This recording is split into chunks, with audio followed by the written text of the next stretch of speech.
ముల్లోకాలను పాలించే జగన్మాత దుష్ట సంహారిణిగా ఎన్నో అవతారాలను దాల్చుకునేది తెలిసిందే. ఇక ఆ రూపాల్లో ఒకటి బాలత్రిపుర సుందరి. భక్తులు కొంగు బంగారంగా కోరిన కోరికలు తీర్చే కల్పవల్లిగా పూజలు అందుకునే బాల నిగురాకరణంలో స్వయంభూగా కొలువుదీరిన మహిమాన్విత క్షేత్రం త్రిపురాంతకంలోని బాలత్రిపుర సుందరి దేవస్థానం. వందల ఏళ్ల చరిత్ర ఉన్న ఈ ఆలయంలో జగద్గురువు ఆదిశంకరాచార్యులు శ్రీచక్రాన్ని స్థాపించడం విశేషం. ఆ పరమేశ్వరుడి ప్రత్యేకత ఏంటో ఇప్పుడు చూద్దాం.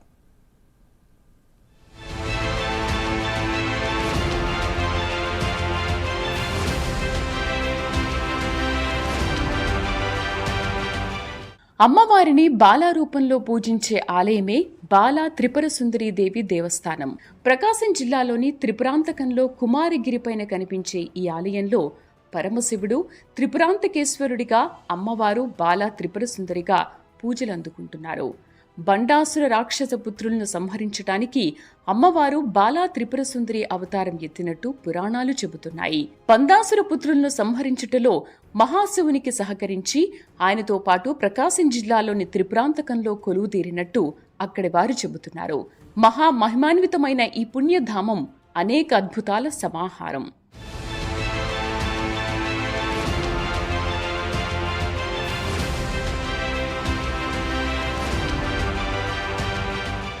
అమ్మ ఆకారమే ఓ అద్భుత శక్తి. ఆదరణలో బాలా త్రిపుర సుందరి దేవిది ప్రత్యేక స్థానం త్రిగుణేశ శక్తి. సరస్వతి విజ్ఞానం, కాళికా శక్తి, లలితా సౌభాగ్యం కలగలిసిన అపురూపదాయిని, ఆనందప్రదాయిని బాలా త్రిపుర సుందరి. నిర్మలత్వానికి ప్రీతికైన బాల్యంలో మనసు, బుద్ధి, అహంకారం ఈ తల్లి ఆధీనంలో ఉంటాయనేది ప్రతీక. అభయహస్తం, అక్షరమాల ధరించిన బాలారూప అమ్మను దర్శిస్తే నిత్య సంతోషం సిద్ధిస్తుందని భక్తుల నమ్మకం. విద్యకు ఈమె అధిష్టాన దేవత కాబట్టి త్రిపుర సుందరీదేవి అనుగ్రహం కోసం బాలాక్షణ చేస్తారు. ఉపాసకులు శ్రీచక్రంలో మొదటి అక్షరాన్ని, సంతానాన్ని అందించే తల్లిగా బాలా త్రిపుర సుందరిని కొలుస్తారు. త్రిపురాంతకేశ్వరి స్వామి బాల త్రిపుర సుందరి నామకరణంతో పూజలందుకుంటున్న క్షేత్రం త్రిపురాంతకేశ్వరం.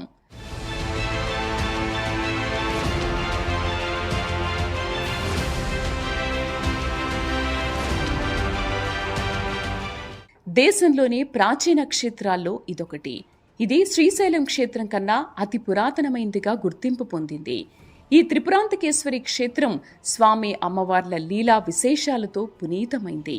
4 మహాద్వారాలు ఉన్న శ్రీశైల పుణ్యక్షేత్రానికి తూర్పు ద్వారం బాసిల్లుతోంది ఈ క్షేత్రం.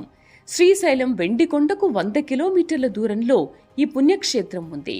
శ్రీశైల భ్రమరాంబికాదేవికి అమ్మవారి దర్శనానికి అయ్యగారి అనుగ్రహం తీసుకోవాలని స్థానికులు చెబుతున్నారు.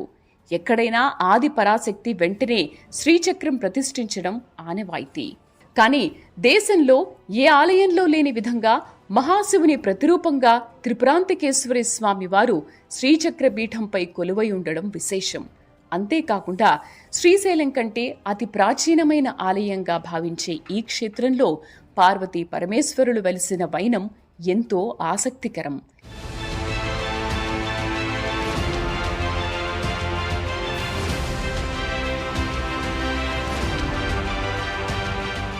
పిలిస్తే పలికే దైవంగా ఖ్యాతిగాంచిన త్రిపురాంతకేశ్వరుడి ఆలయానికి కొన్ని వందల ఏళ్ల చరిత్ర ఉంది. చోళం, రాష్ట్రకూట, విజయనగరేశ్వర సమయంలో త్రిపురాంతకేశ్వర దేవాలయాలను అభివృద్ధి చేసినట్లు చారిత్రక ఆధారాలు తెలుపుతున్నాయి. ఈ క్షేత్రానికి వచ్చిన భక్తులు ముందుగా త్రిపురాంతకేశ్వరుడి దర్శనానికి బయలుదేరుతారు. కుమారగిరి పర్వతంపై వెలిసిన త్రిపురాంతకేశ్వరుడు వద్దకు చేరుకుంటే చాలు, అక్కడ రహదారి వెంట సర్వం శివమయం అన్నట్లుగా ఆ ప్రాంతంలో అడుగడుగునా శివలింగాలు కనిపిస్తూనే ఉంటాయి. ఇది అలనాటి కట్టడాలకు నిలయంగా మారిన త్రిపురాంతకేశ్వరుడి ఆలయంగా చరిత్ర చెబుతోంది. దేశంలో ఎక్కడా లేని విధంగా శ్రీచక్రంపై ఈ క్షేత్రం నిర్మించబడింది.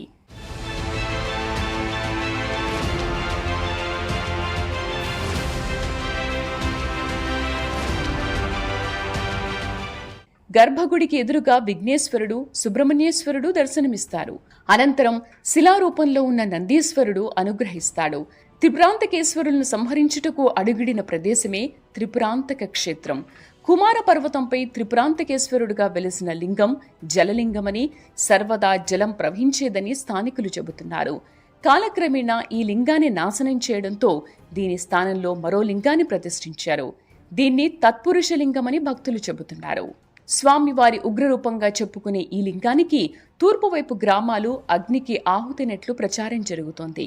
అందుకే ఆ ద్వారాన్ని మూసివేయడంతో పక్కగా ఉన్న ద్వారం ద్వారా వెళ్లి స్వామిని దర్శించుకుంటారని స్థానికులు వ్యాఖ్యానిస్తున్నారు. అలాగే ఈ దేవాలయాన్ని రక్షకులే నిర్మింపబడిందిగా కూడా గుర్తింపు ఉంది. త్రిపురాంతకేశ్వరుడు ఉత్తరాన పార్వతీదేవి స్కందమాతగా దర్శనమివ్వడం విశేషం. 2 చేతుల్లో త్రిశూలం, డమరుకం, క్రింది చేతుల్లో పద్మాలు కలిగి ఉంటాయి. అమ్మవారి ముందు కాశీ విశ్వేశ్వరుడి లింగం దర్శనమిస్తుంది. ఈ ప్రాంగణంలో ఆవు పొదుగు ఆకారంలో లింగాలు దర్శనమివ్వడం మరో విశేషం.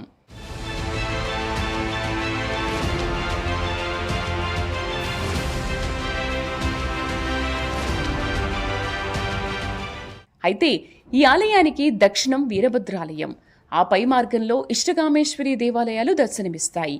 అంతేకాకుండా దక్షిణ అగస్త్యలింగం, ఆగ్నేయంలో విఘ్నేశ్వరి లింగం, వాయువ్యంలో హనుమంతుడు ప్రతిష్ఠించిన మారుతిలింగం, పక్కనే మార్కండేయుడు ప్రతిష్ఠించిన దివ్యలింగాలు కనిపిస్తాయి. గర్భాలయానికి నైరుతి దిశలో చీకటి మిద్దె అనే చీకటి గృహాన్ని కూడా చూడొచ్చు. ఇక్కడి నుంచే కాశీ, శ్రీశైల క్షేత్రాలకు స్వర్ణ మార్గం ఉన్నట్లు చరిత్రకారులు చెబుతున్నారు. తూర్పు ద్వారం నిషిద్ధం, నైరుతి ప్రవేశం రాక్షస ప్రవేశం అంటారు పెద్దలు. ఆ దిశగా మనం స్వామివారిని దర్శించుకుంటున్నాం కనుక ఆ రాక్షస లక్షణాలు మనకొస్తాయి. కావున అమృతాభిషేకం చేయవలసి ఉంటుందని అర్చకులు చెబుతున్నారు. అమృతం మనకు దొరకదు కనుక అమృతానికి ప్రత్యామ్నాయంగా మధు అంటే తేనెతో అభిషేకం చేస్తారని పేర్కొంటున్నారు. ప్రపంచంలో ఏ శివాలయానికి వెళ్లినా ఉచ్చారణలో ఈ శివాలయం పేరు వినిపిస్తోంది. ఎందుకంటే వేదకాలం నాటి దేవాలయం.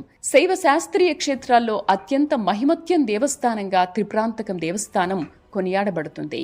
స్కంద పురాణంలో శ్రీశైల ఖండంలో త్రిపురాంతకేశ్వరుని దివ్య వైభవం మనకు గోచరిస్తుంది. త్రిపురాంతకం ముక్తిదాయం అని ఆ పార్వతీదేవికి శివుడు స్వయంగా చెప్పాడట.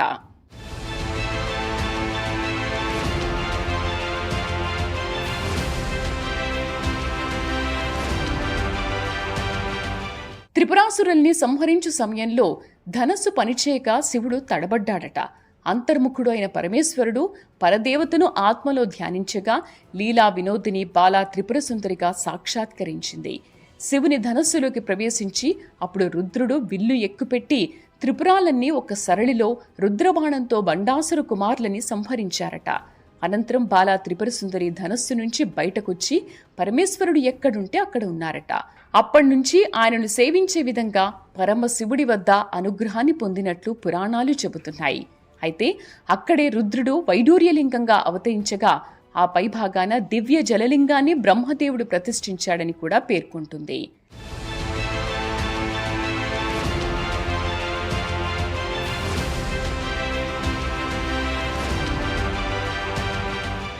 లలితా సహస్రంలో లిఖించబడినట్లు లేత రక్తవర్ణంలో ఉండే కదంబ పుష్పాలు అమ్మవారికి చాలా ఇష్టం. కావున బాలా త్రిపుర సుందరి దేవస్థానం పరిసరాల్లో కదంబవనాలు బాలా త్రిపుర సుందరి దేవస్థానం దగ్గరే ఉండడం విశేషం. అయితే అష్టాదశ శక్తిపీఠాల్లో ఒకటిగా గుర్తింపు పొందలేదు. ఇక్కడ అమ్మవారు స్వయంభూగా ఆవిర్భవించడమే ఇందుకు కారణమంటున్నారు. గర్భాలయంలో ఉన్న అమ్మవారి మూలయ మూర్తికి ఎంతో పురాణ చరిత్ర ఉంది. బాలా త్రిపుర సుందరి విగ్రహం పూర్తి దర్శనం జరగాలంటే తపో సంపన్నులకు మాత్రమే స్పష్టంగా కనిపిస్తుందంటారు. కాకతీయ రాజు గణపతి దేవుని చెల్లి మైలంబ వేయించిన శాసనాలను బట్టి ఈ ఆలయ నిర్మాణం 1209 సంవత్సరంలో నిర్మించి నదిగా పూజలు అందుకుంటున్న అమ్మవారి విగ్రహమే ప్రతిష్ఠించిందని స్పష్టమవుతోంది. ఈ దేవాలయము ప్రకాశం జిల్లా త్రిపురాంతక మండలం త్రిపురాంత గ్రామానికి సుమారు 2 కిలోమీటర్ దూరంలో కుమారగిరి అనేటువంటి కొండపైన స్వామివారు చాలా అద్భుతంగా ఉంటాడు. ప్రపంచంలో రాక్షసులు కట్టిన ఒకే ఒక త్రిపురాంతకం. ఈ దేవాలయము రాక్షసు మనం చెప్తుంటారు. ప్రపంచంలో శ్రీచక్రం మీద ఒకే శివాలయం త్రిపురాంతకం. ఈ దేవాలయంతో కూడా శ్రీచక్రాకారంగా ఉంటుంది అనమాట. ఆ శ్రీచక్రం మీద అమ్మవారు ఉండాలి, కానీ విశేషంగా ఇక్కడ బిందుస్థానంలో స్వామివారు ఉంటాడు. విశేషం అనమాట ఇది. ప్రపంచంలో మనం ఏ శివాలయానికి వెళ్ళినా ఈ స్వామి పేరు చెప్పవలసింది. అందుకే నమస్తే అస్తు భనుశ్వేశ్వరాయ మహాదేవాయ త్రయంబకాయ త్రిపురాంతకాయ. ప్రతి ఒక్క శైవక్షేత్రంలో స్వామివారి నామం జరుగుతూనే ఉంటుంది. అటు దివ్యక్షేత్రమే త్రిపురాంతక మహాక్షేత్రము.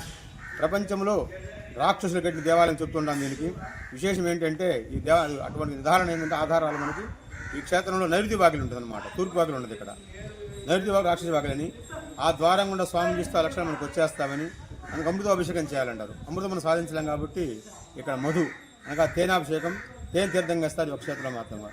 అటువంటి పంచమహాక్షేత్రాల స్టార్టింగ్ త్రిపురాంతకము, ఎండింగ్ తిరుమల. త్రిపురాంతకము, శ్రీశైలము, మహానంది, అహోబిళము, తిరుమల, ఈ పంచమహాక్షేత్రాలు. ఈ క్షేత్రాలు దర్శించుకుంటూ తిరుమల చేరుతూ ఉంటారు. ఇది కోరికలు ఇచ్చే పండు అంటారు. స్కందగిరి కాబట్టి కుజదోషానికి చాలా ప్రాముఖ్యత ఈ క్షేత్రము. ఎక్కువ వివాహం కాని వాళ్ళు, కన్యలు కానీ బాలుడు కానీ ఉంటే ఇక్కడ ఎక్కువ ఈ క్షేత్రంలో ప్రదక్షిణ చేస్తేనే వాళ్ళకి వివాహాలు అయితే ప్రతిదీ ఇక్కడ పురాణ కదా. కాబట్టి ఈ క్షేత్రంలో కోటప్పకొండ స్వామివారి పాదాలు ఈ క్షేత్రంలో ఉంటాయని ప్రతిదీ. ఎందుకంటే స్వామివారి ఆనందంగా అక్కడికి కుప్పిసి దూకాడని, కాబట్టి అక్కడ స్వామివారి కొండ కుంగిందని. ఇక్కడ గొంతబడినట్టు పాదాలు మనకు పెద్ద పెద్ద పాదాలు కనబడతాయి ఈ క్షేత్రంలో. ఈ విశేషం ఏంటంటే ఇంకా చామరక నరసిద్ధి గణపతి, ఈ స్వామివారి ఇక్కడ చాటల వెళ్ళి చూడగలవాడు. ఒకప్పుడు మనకు ఈ ఔషధాలు, మెడిసిన్స్ లేని రోజుల్లో ఈ యొక్క ప్రతి మొక్క కూడా ఇక్కడ ఔషధం కాబట్టి ఆ మొక్కలు ఆకులు బిక్కొచ్చి ఇక్కడ స్వామి దగ్గర నూరుకొని తాగేవాళ్ళు.